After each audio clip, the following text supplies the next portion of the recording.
Hi, I'm Emily and I'm from Marcus UK. Hi, I'm Sarah Card. I'm Head of Delivery and Risk for Marcus UK. And today we're here to talk about online security and keeping yourself safe. So Sarah, what are some common mistakes that people make that put them at a risk of a scam?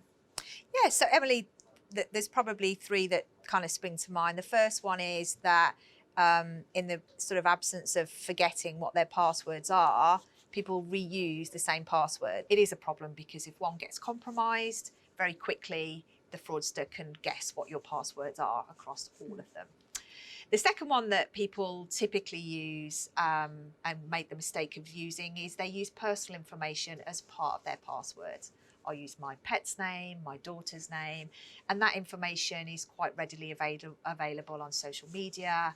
Fraudsters can very easily guess that. And a very simple tip to sort of make that harder for a fraudster to guess is actually replace what is probably a common name or something that's meaningful to you with some symbols instead of letters. That could also make it harder for a fraudster to guess.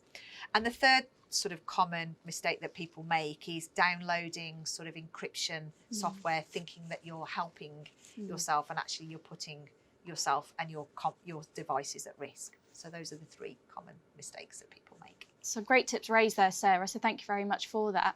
Do you have any suggestions at all about things that we need to look out for when asked to provide personal details? So there are a few things that we can look out for. So how reputable is the source? Do you recognise the sender, for instance? Is there, could you ask to speak to the supervisor? Are there any grammatical errors that you might be able to see in the website address, for instance? Or maybe they're addressing you in a bit of an unusual way. Are they calling you dear Mr. Customer, for instance, rather than addressing you by your name? So Sarah, how can people be proactive in keeping their account and personal details safe? So Emily, there's a few basic things that all of us can do to help improve our online security.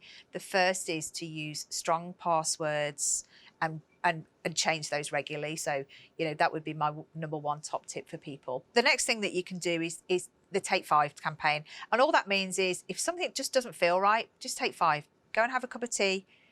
Just stop and think. Trust your instinct. Normally, if something's too good to be true, it normally is. Trust your instincts. And finally, don't panic. These criminals will overwhelm you. They'll catch you off guard. Don't panic. Don't be intimidated. And finally, just stay calm and have the confidence to just put the phone down or say no if it doesn't feel right. Can you briefly explain what Marcus do to protect their customers?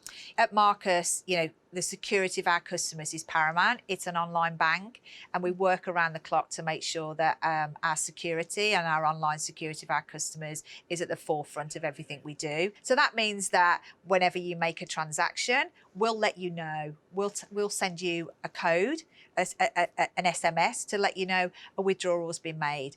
And sometimes if you use a device that you've not used before, we'll send you a code just to make sure that it is you that's logging in, just to make sure. So if you're ever unsure, just give our friendly customer service team a call. They'll help you navigate through the process. So thank you very much for joining me today, Sarah. You've raised some really good points and I've definitely learned something new. Thanks, Emily.